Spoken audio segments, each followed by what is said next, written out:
Тэгэхээр миний дараагийн танилцуулах байгаа хүн бол яг энэ хүн байгаа. Ийм гайхалтай интерьер хийсэн энэ 57 м2-д 2 өрөө байрыг худалдаж авахаар яг сонирхож байгаа. Жинхэнэ худалдаж авах эзэн нь бол яг энэ хүн байгаад байгаа маа ерөөсөө. Энэ хүн бол интерьерийн шийдэл гэдэг юм бол аягуусаа ойлгодог.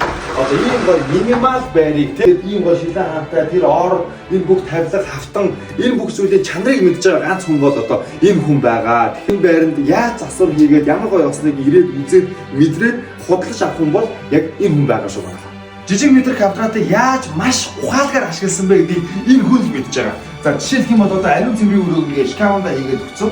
Шкафанд 0 байна гэж хийж бодохгүй тэгээд ийм гоё 0-ыг хийж өгсөн гэдгийг одоо энэ хүн л мэдж байгаа шүү манайхаа. Тэгэхээр энэ хүн рүү та анхаарлаа хандуулаад энэ хүнийг одоо энэ байрыг авна гэдгийг танаас баталж гэрчлэх хэрэгтэй өнөөдөр. Яг авах. За байж. Тэр хүн угаасаа энэ байрыг авахар болсон байна манайхаа. Авах нь үнэ.